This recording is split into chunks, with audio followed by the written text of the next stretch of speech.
압니다. 대부분 다 아실 거예요. 근데 이 링컨에게는 정치적인 정적이 있었어요. 에딘 스탠턴이라는 사람인데, 이 스탠턴은 원래 굉장히 유명한 변호사였대요. 근데 이 듣도 보지도 못한 링컨이라는 이 원숭이 같은, 고릴라 같은 사람이랑 같이 변론을 하게 된 거예요. 모르고 갔다가 링컨이 거기 앉아있으니까 내가 어찌 사람인데 고릴라랑 변론하냐. 그리고 그냥 나가버렸대요. 그래서 볼 때마다 링컨을 무시했어요. 왜냐하면 스탠턴은 굉장히 유능하고 또 학벌이 좋습니다. 근데 링컨은 공부를 별로 못했어요. 학교를 못 다녔습니다. 고학으로 사법고시 패스해서 변호사가 된 거예요. 그러니 이제 무시당하죠. 우리나라 대통령 중에 고졸 대통령이 몇 분 계시잖아요.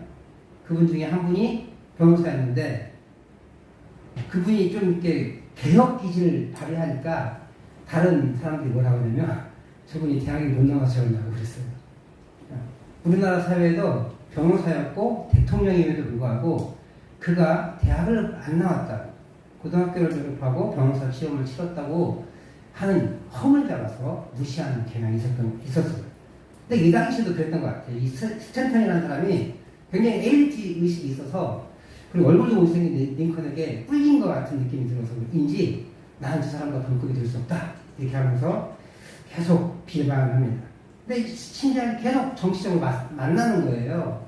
그럴 때마다 링컨의 외모라든지 정치적인 이야기에 대해서 태클을 걸면서 무시합니다. 그래서 링컨에게 비천하고 교활한 시골 촌놈 막 이러기도 하고요. 오리지널 고릴라 막 이러기도 합니다. 그래서 미국의 아주 유명한 그 두 차일루라는 인류학자가 있는데 그 사람이 최초로 고릴라를 발견했대요. 근데 그 사람한테 뭐라고 하냐면 일리노이 스프링필드, 이 링컨이 거주하는 곳이에요. 스프링필드에 가면 쉽게 고릴라를 발견할 수 있는데 뭐 아프리카에 가서 고릴라를 잡냐. 그 차일루는 바보다 뭐 이런 식으로 할 정도로 링컨을 무시하고 이렇게 그를 비난했습니다. 근데 링컨이 대통령이 된 거예요. 그 정책을 하니까 더 배가 꼬였어요. 그래서 링컨이 정책을 내는 것마다 반대합니다. 문제는 링컨이 정책을 내면서 노예 해방을 선언하자 남쪽에서 반대를 일으켰잖아요. 그래서 전쟁이 났어요. 그러니까 안타깝게 링컨의 북부군이 계속 밀립니다. 왜냐하면 숫자도 모자랐고요. 그 다음에 남부는 돈이 많았어요. 지금은 석유도 많이 나고 그렇게 해서 남부는 전체적으로 돈이 많습니다. 남부는 거대한 부자들이 많아요. 그래서 돈도 많고 사람도 많고 그러니 밀릴 수밖에 없는 거죠. 고심 끝에 이 전쟁을 이 위기를 타개할 인물이 필요하다라고 생각하면서 국방부 장관에, 국무장관이라고 하죠 지금은, 국무장관에게 이 스탠턴을 임명합니다. 다른 장관들이 난리가 났죠. 아니 그렇게 임명할 사람이 없어서 그렇게 비난하는, 당신을 대통령님을 비난하는 그 사람을 임명합니까? 안 됩니다. 뭐 그랬어요. 그래서 링컨 대통령이 이렇게 얘기합니다. 수백 번 나를 무시한 걸 어떻습니까? 그는 사명감이 투철한 사람으로 국방부 장관을 하기에 충분합니다. 이보다 더 정적인 자를 데리고 오시면 내가 그 사람을 임명하겠습니다. 아무도 못하는 거예요. 그러니까 또 이제 그래도 스탠턴은 대통령님의 원수 아닙니까? 또 이게 그쵸. 원수를 없애야죠. 이때 링컨 대통령이 웃으면서 하는 말, 저도 그렇게 생각합니다. 원수는 마음에서 없애야지요. 그러나 그것은 원수를 사랑으로 녹여 친구를 만들려고 하는 것에 어기는 겁니다. 예수님도 원수를 사랑하라고 하셨어요. 이제 뭐 신앙까지 던지니까 이제 앞뒤에 할 말이 없는 거예요. 그래서 더 이상 반대를 못했습니다. 근데 스탠턴도 마찬가지잖아요. 아마도 열등의식을 가지고 있었던지 저 못생긴 게 대통령까지 됐으니 얼마나 기분이 나빠요. 그래서 그가 하는 모든 그 정책에 반대를 했는데 국방장관을 임명하니까 얼마나 기분이 나쁘겠어요. 굉장히 기분이 나빴어요. 근데 그가 이 국방장관의 임명을 받으면서 하는 말이 이렇게 했다고 합니다. 오직 나라를 구해야 한다는 생각으로 수락했습니다. 마음은 안 들지만 위기를 타개하고자 이 국방장관을 수락합니다. 그리고 전쟁이 끝나갈 때쯤 그들은 절친한 친구이고 동반자가 돼요. 나 대통령 링컨이 암살당했을 때 링컨은 부둥켜 안고 통곡하며 여기 가장 위대한 사람이 누워 있습니다 라고 고백해요. 사람은 사실 누구나 자신을 반대하는 사람에 대해서 좋은 감정을 가지지 않습니다. 더더군다나 이 지도자의 입장에서 자신을 따라오지 않는 그 사람은 굉장히 마음이 상해요. 그리고 자기의 길을 가면서 나랑 반대 의견을 가진 사람을 별로 좋아하지 않습니다. 특히 우리나라는 더 그렇죠. 다른 외국이나 이런 사람들은 그래도 토론 문화가 있어서 이 토론을 싸움이라고 생각하지 않아요. 나랑 반대 의견을 가진 것에 나를 싫어한다고 미워한다고 여기지 않아요. 우리나라 사람은 나를 반대하면 내 의견에 동조하지 않으면 나를 반대하는 사람이고 나를 싫어하고 나를 미워한다고 착각해요. 그래서 원성유파죠. 그래서 특별히 우리나라 사람은 나랑 의견이 조율되지 않는 그 사람을 굉장히 싫어합니다. 그런데 그런 감정을 그대로 놔둬버리면 그 사람과는 영원히 친해질 수가 없어요. 특히 기독교인들은 더 심합니다. 이런 말이 있어요. 술 먹는 사람들은 술 한 잔 먹고 푼대요. 근데 기독교인들은 안 푼대요, 죽으라고. 목숨 걸고 순교 정신을 가지고 대들대는 거예요. 그리고 마음이 꽁해서 안 풀어요. 기도하면 풀어야 될 것 같은데 그래도 안 풀어요. 그래서 기독교인들은 한번 틀어지면 회복되기가 굉장히 어렵다는 거예요. 사실 기독교인이 제일 쉬워야 돼요. 기도하는 사람이라면, 말씀을 묵상하는 사람이라면, 말씀을 가까이 하는 사람이라면 말씀이 나를 그냥 놔두지 않거든요. 예수님이 말씀도 그렇잖아요. 제사지대다가 손에 피 묻혀서 양 잡았는데 양 잡다가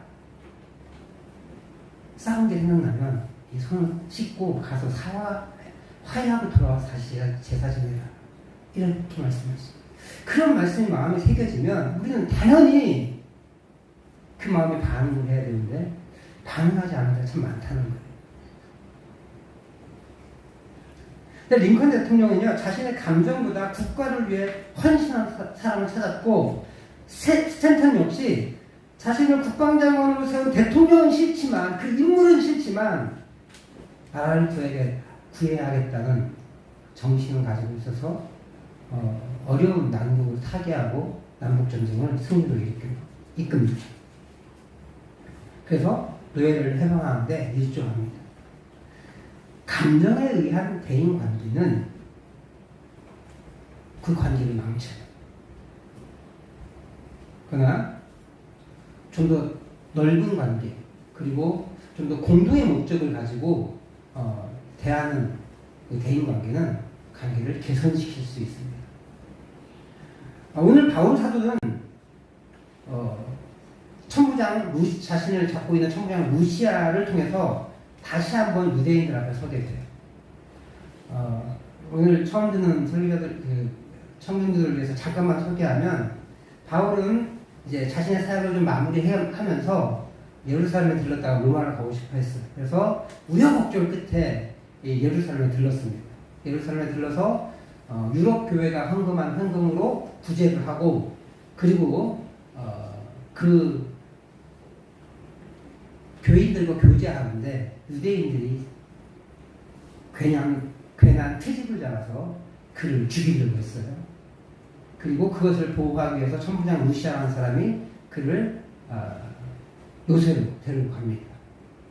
그런데 도저히 이해가 안 되니까, 이 로마 법으로는 도저히 이해가 안 되니까 다시 한번 이것을 한번 해결해 보려고 이번에는 종교 지도자들인 대제사장들과 그다음에 그 당시 종교 그 유대인들의 종교적이고 정치적인 어떤 공의회 그 소속인 공의회를 소집했어요. 공회를 소집합니다.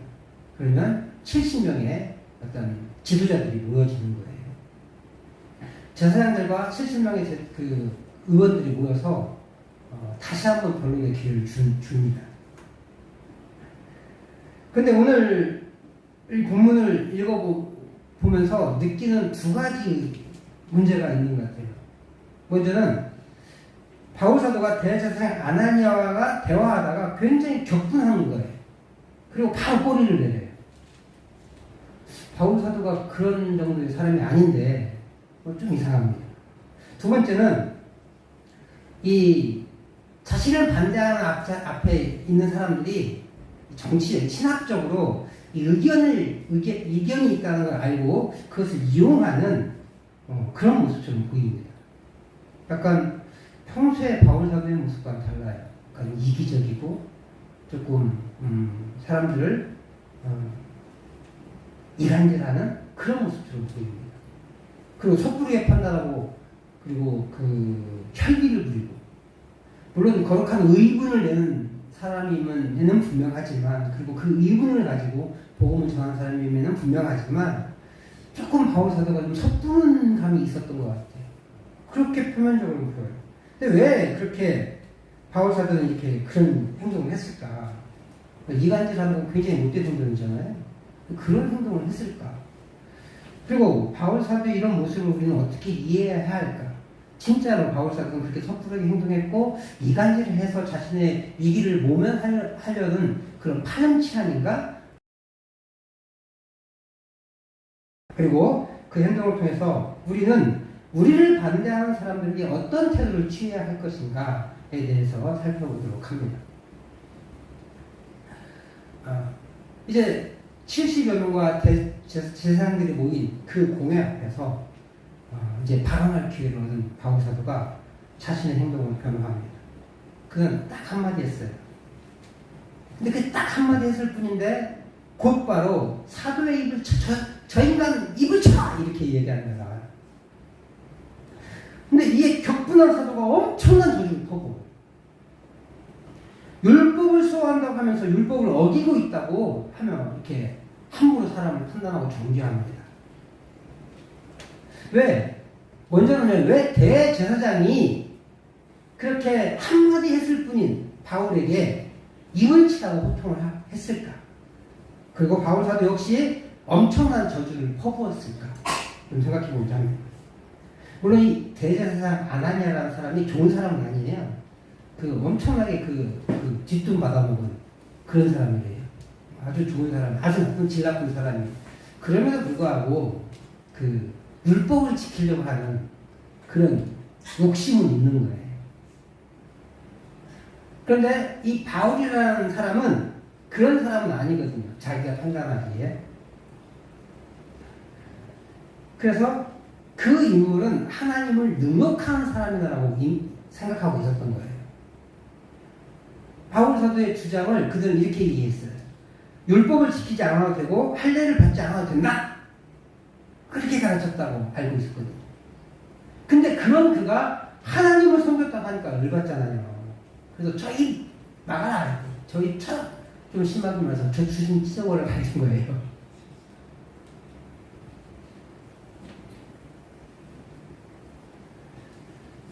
아나니아의 입장에서 앞에 있는 저 바울이라는 인물은 굉장히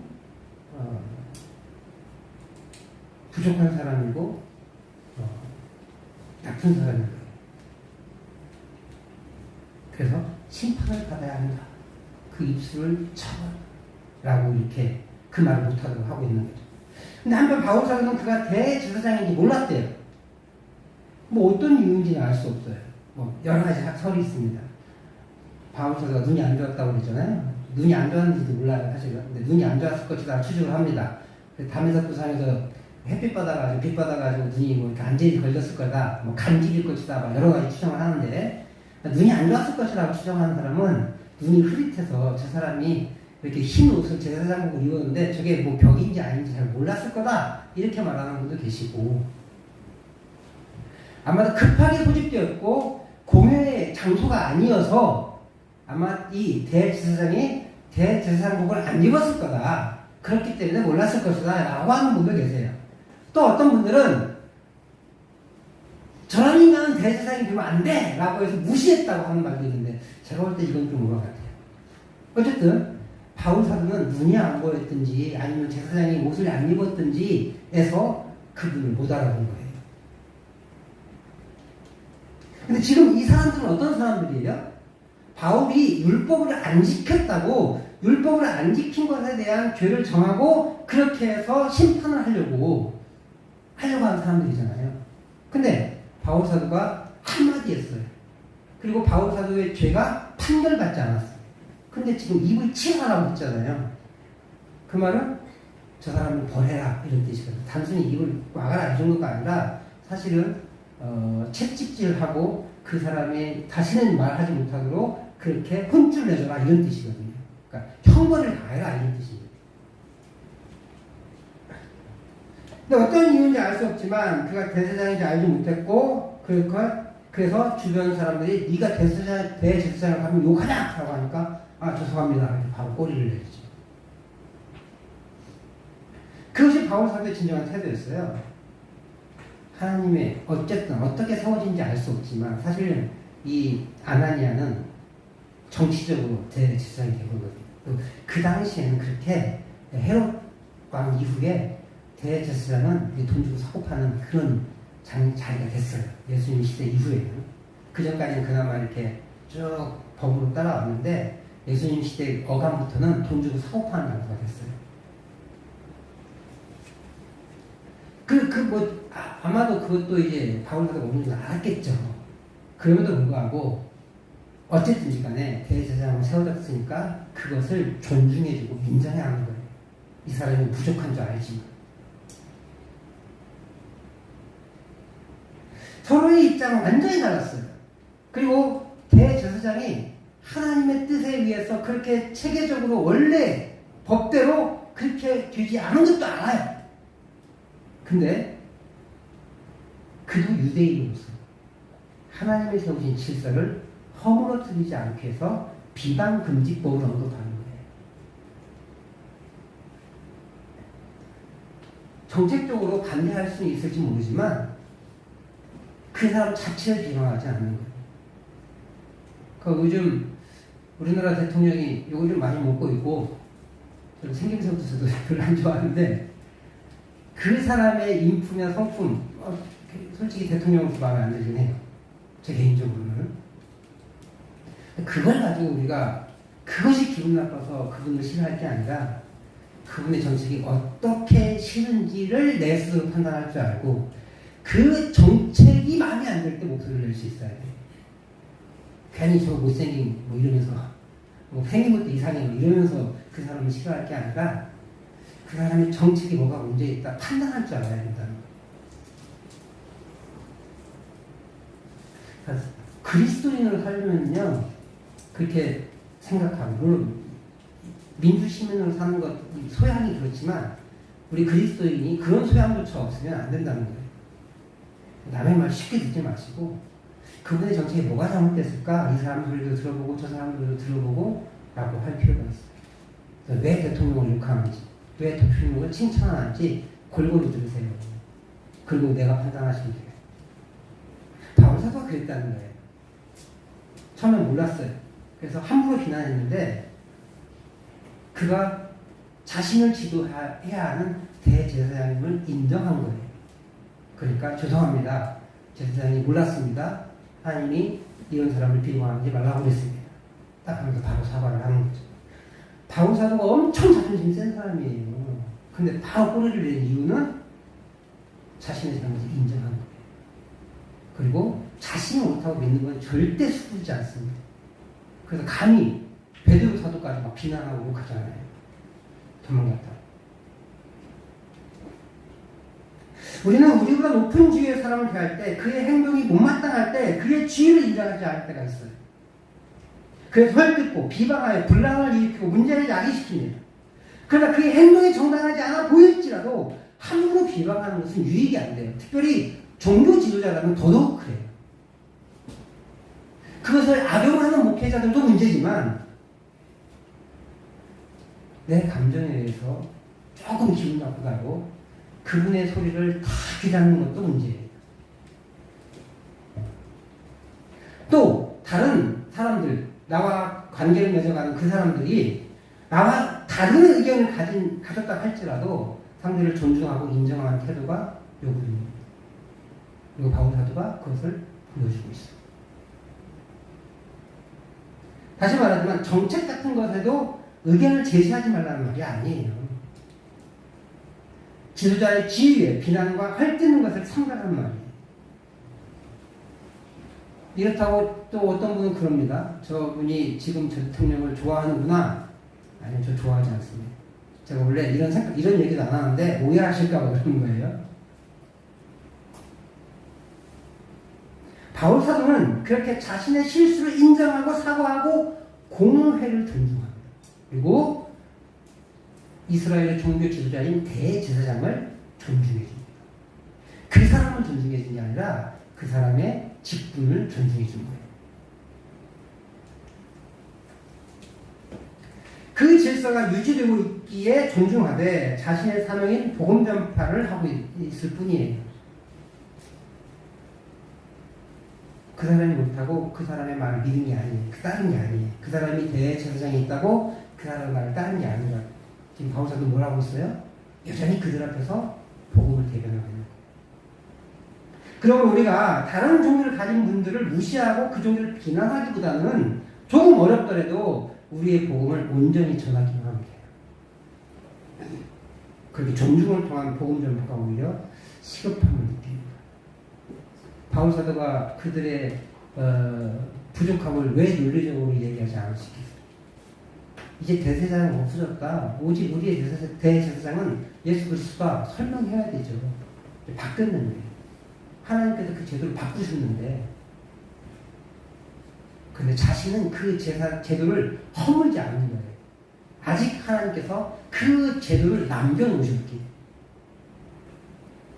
결국은 언제 그런 일이 일어나요?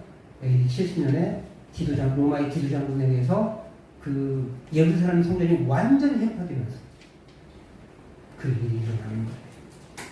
자기가 하지 않아도 하나님의 뜻이라면 조금은 늦지만 그 일이 일어나는 거예요. 그래서 우리가 할 일은 뭐예요? 자꾸 상대를 깎아내리는 게 아니라 우리의 복음을 전하는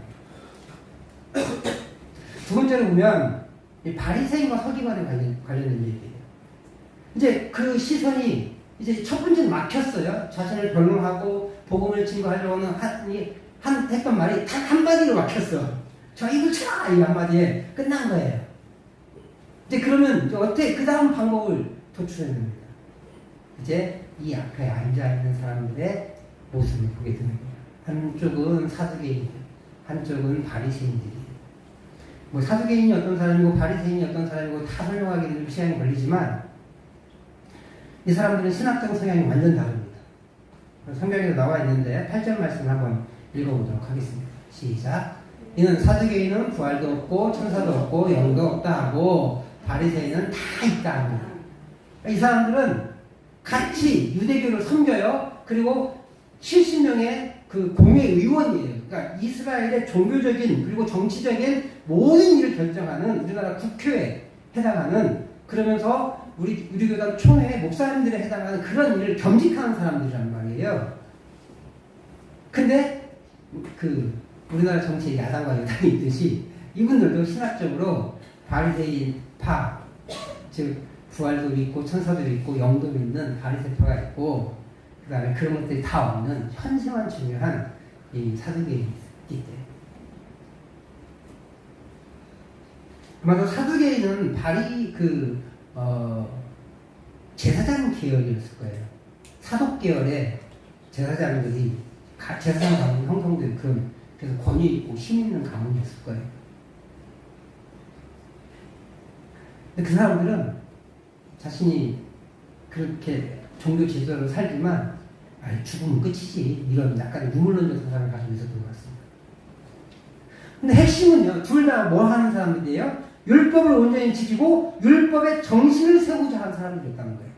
물론 율법의 정신을 정말로 성경적 정신을 세우는 게 아니고 자기 멋대로 세운 그렇게 변질되어 있긴 하지만 어쨌든 표면적으로는 율법의 정신을 세우려고 했던 사람입니다. 근데 사두개인들은 현세적이고 바리새인들은 영적인 내세적인 그런 사람들이에요. 어찌 보면 바울 사도는 이 둘의 신학적 차이를 두고 자신이 바리새인이기에 자신의 편을 만들어서 바리새인과 사두개인이 서로 싸우도록 만든 것 같아요. 이간질시킨 것 같습니다. 표면적으로 그렇게 보여요. 분명 바울 사도는 이 두 집단의 신학적 견해의 차이를 이용했습니다. 그러나 그들을 이간질시키려고 하지는 않았어요. 자신의 신학을 표현한 거예요. 6절과 같이 좀 읽어보도록 하겠습니다. 시작. 바울이 그중 일부는 사두개인이요 다른 일부는 바리새인인 줄 알고 공회에서 외쳐 이르되 여러분 형제들아 나는 바리새인이요 또 바리새인의 아들이라 죽은 자의 소망 곧 부활로 말미암아 내가 신문을 합니다. 핵심 단어가 뭐냐면 부활이에요. 부활. 완전히 바리새인들에게 자기 편 들어달라는 내용으로 보이긴 해요. 지금은 자신이 바리새인이니까 한편 들어달라 뭐 이런 뜻같이 보이기도 합니다. 그러니까 진정한 핵심의 단어는 죽은 자의 소망 곧 부활로 말미암아 내가 신문 받는다. 그러니까 지금 전하고 싶은 건 뭐예요? 바리새인의 신학이긴 한데 기독교 신학의 핵심 예수 그리스도의 부활 그걸 전하는 거예요. 그런데 바울 예수니까 기독교는요 예수 그리스도의 부활의 근간을 둡니다. 예수님의 죽음도 유대해요. 예수님이 이 땅에 사람이 되셔서 내려오신 것 자체가 위대한 일이에요.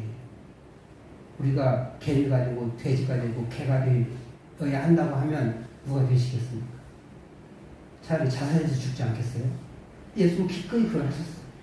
심지어 그들과 똑같이 되셨고 그들을 위해서 가장 모멸적인 죽음을 죽어야 한대요. 그것도 감당하셨어요. 그것도 아주 훌륭해요. 그러나 거기서 멈춰지는 기독교는 기독교가 아니에요. 의미가 없어요. 왜냐하면 죄의 저주인 죽음을 얘기해야 되거든요. 죽음의 문제가 해결돼야 되거든요. 우리가 왜 죽습니까? 죄를 지어서 죽어요. 이 죽음은 영적인 죽음으로 하나님과의 단절 이것도 의미하지만 육체적인 죽음도 의미해요. 그래서 인류가 죽은 것은 죄의 결과입니다. 그래서 예수님이 죽음으로 끝났다면 그분도 죄의 결과를 이기지 못한 거예요. 근데 예수님이 부활하셨어요. 하나님이 살리셨어요. 근데 이건 하나님이 하나님의 아들이기 때문에 살리셨다. 예수님이 신이시기에 하나님이시기에 살아나셨다. 그런 의미가 있지만 안 돼요. 그래서 왜 예수님은 50% 하나님, 50% 사람이라고 하지 않아요. 100% 하나님, 100% 사람이라고 얘기해요. 그러므로 100% 사람으로서 완전히 죽으셨기에 그분이 신으로서 하나님으로서 살아날 수 있는 방법은 없어요. 물론 예수님이 죽은 자를 살리시긴 하셨지만 그가 자신을 죽음에서 하나님의 아들이기 때문에 살리실 수 없었어요. 무엇으로 살아나셨느냐? 완벽한 인간으로 다시 살아나신 거예요. 그래서 오직한 예수님 뭐라고 그러세요? 승천하시면서 내가 하늘로 올라가는 게 너희한테 낫다. 네. 뭐 때문에요? 내가 지금 여기 있으면 초적 사람은 날 못 보는데 내가 올라가면 하나님께서 영을 보내실 건데 보혜사 다 또 다른 보혜사를 보내실 건데 그 분은 시공간을 초월하시는 분이기에 너희들에게 유리하다 그렇게 말씀하시잖아요. 그러니까 아마도 예수님은 지금도 부활체로 남아 계실 것이다 라고 추정합니다.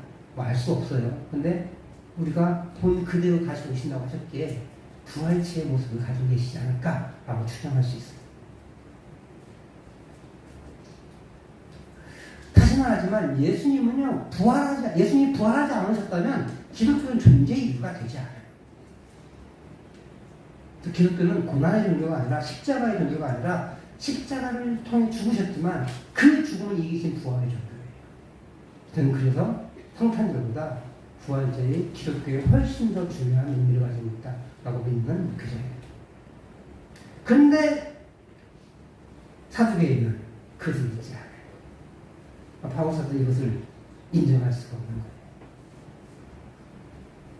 영혼이 없다고 여기기 때문에 부활이 없습니다. 부활이 없기 때문에 영원한 생명이 없는 거예요. 그래서 사두개인과 바리새인은 함께 할 수가 없었어요. 계속 치고먹고 싸우는 거예요. 근데 이 인간들이 지금 바울을 죽여보겠다고 한마음 한뜻이 되어 있었던 거예요. 그런데 바울은 복음을 전해야 되잖아요. 바울사는. 그래서 내가 지금 고난받고 있는, 내가 신문받고 있는 이유는 부활 때문입니다. 예수 그리스도의 부활을 전했기 때문입니다. 라고 선언해버리니까 부활이 없는데 무슨, 영도 없는데 무슨, 그리고 바리새인들은 무슨 소리냐, 왜 영이 없느냐, 왜 부활이 없느냐 라고 얘기를 그러다 논쟁을 벌이다가 저 사람 보니까 잘못이 없네 라고 선언해버리는 거죠. 근데 사두개인은 그 인정할 수 있어요, 없어요?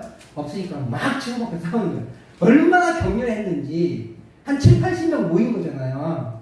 공회가 70명이고 제사장들 몇십 명 모였을 테니까 그 7, 80명 모인 것이 얼마나 격렬했는지 천부장이 바울이 죽을까봐 다시 요새로 끌고 도망가요.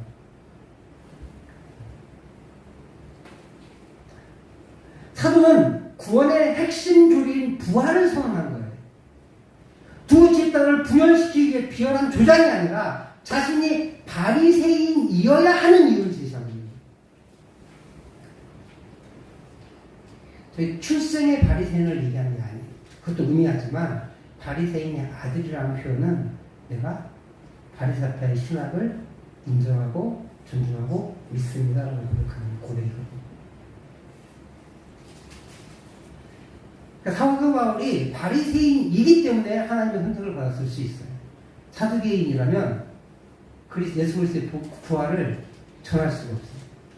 물론 깨져서 그가 사두개인임에도 불구하고 부활을 온전히 이해하고 전할 수 있는 사람이라면 더 좋았을 수도 있겠지만 그의 신앙이 변하기 굉장히 어렵겠죠. 바리새인이 더 쉽게 복음을 올바르게 이해할 수 있었어요. 그래서 바리새인들 중에 복음으로 귀결한 사람들이 훨씬 더 많았던 것 같아요.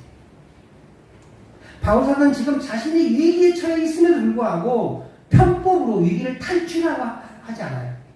오직 전공법을 가지고 자신이 조금 손해보는 일이 있더라도 올바른 신앙을 가지고 접근하고 있음을 보게 돼요.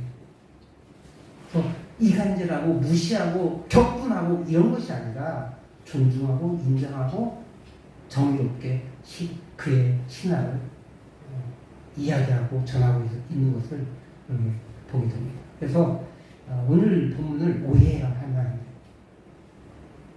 오늘 우리도 마찬가지 아니겠습니까? 우리를 반대하는 많은 사람들을 만나게 됩니다. 근데 그럴 때 비열한 방법으로 비방하고 이간질하고 서로를 헐뜯어 남을 높이며 살아가서는 안 돼요. 어떤 사람들은 이 남을 깎아내리면서 자신 높이려고 하는 사람들이 있어요.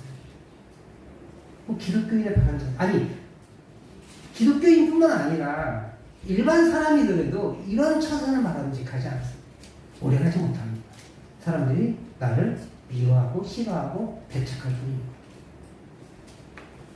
세상의 방법도 이것이 이간질하고 남을 깎아내리는 것으로는 대인관계가 이루어지지 않는데 하물며 그리스도인들이 남을 비방하고 다른 분들을 비하하고 깎아내려서 그것을 비교 우위에 삼아서 기독교를 정하려고 할 때 우리 기독교는 비난받을 수밖에 없어요. 그냥 내 얘기하면 돼요. 그들의 수고를 알고 그들의 그 깊은 생각을 알지만 나는 이렇게 생각하기 때문에 나는 이걸 전하지 않을 수가 없습니다 라고 말할 수 있어요. 편협하다는 소리를 들을 수 있죠. 하지만 성경이 이것을 진리라고 가르치는 데 있어서는 우리는 그 말만 하는 거예요. 상대방을 깎아내릴 필요 없이. 내 편리한 말을 추구하는 것이 아니라, 나를 높이려고 안간힘 쓰는 것이 아니라 상대를 존중하는 것이 무엇보다 필요해요. 비록 나를 반대하는 사람 만날 때에도 존중과 인정을 놓치지 말아야 돼요. 우리 이번 주 추석 명절로 많은 사람들을 만납니다. 친척들 만나고 가족들 만나고 또 동네 사람들 만날 겁니다. 그들을 대할 때 인정과 존중의 모습이 필요해요. 기독교 복음을 반대한다고 특단같이 달려가 논쟁하고 싸울 것이 아니라 한 걸음 뒤로 물러서서 그들의 소리를 들어줄 필요가 있어요.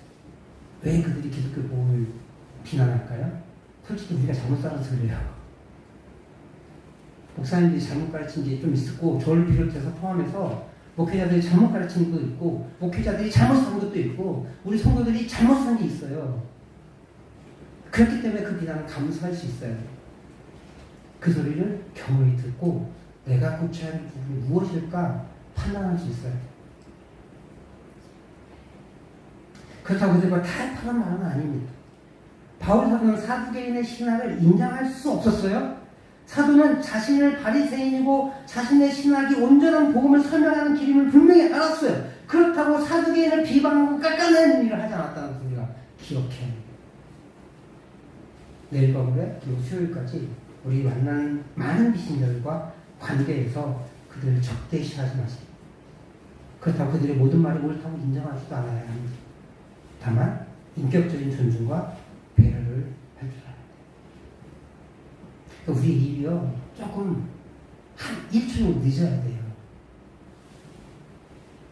뇌를 좀 거쳐야 돼요. 막 쏟아낼 게 아니라 잠깐만 그러면서 한숨만 돌리면 우리의 말을 조금 순화시킬 수 있어요. 얼마 전에 한 목사님하고 좀 원정이 높여질 뻔한 적이 있어요.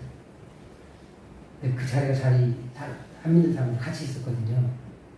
원정이 확 올라오는데 막 여기까지 확 치고 올라오는데 꾹 눌렀어요. 그래서 그러시면 안 되죠.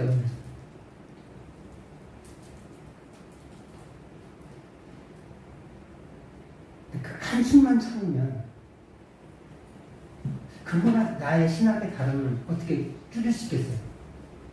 둘 다 목사님, 다른 교사님 목사님. 근데 그분의 신학을 가게 하고 나는 더 올바르다고 있는 이 신학을 유지하는 거예요. 더 성경적이라고 되는 이 신학을 유지하는 거예요. 싸울 필요 없어요. 그것이 구원의 문제가 아니면서. 그럼 이단과는 어떻게 해야 돼요? 이단과도 싸울 필요 없어요. 안 돌아와요. 다만 기도할 뿐이에요. 이길 것 같죠? 절대 못 이겨요. 목사들도 넘어가는 판국이에요. 당신은 당신 믿음 가지세요. 저는 대한예수 장로회 부단의 신학을 갖고 있겠습니다. 라고 하면서 말을 끊는 게 제일 좋아요. 하지만 존중하십시오. 그러나 중요한 순간에 복음의 진술을 전할 수 있어야 돼요. 이번 추석 문제는 그러니까 존중과 배려를 기반으로 복음을 전하여 주의 삶을 감당하실 수 있는 우리 성도님들 되시기를 주의 이름으로 축복합니다.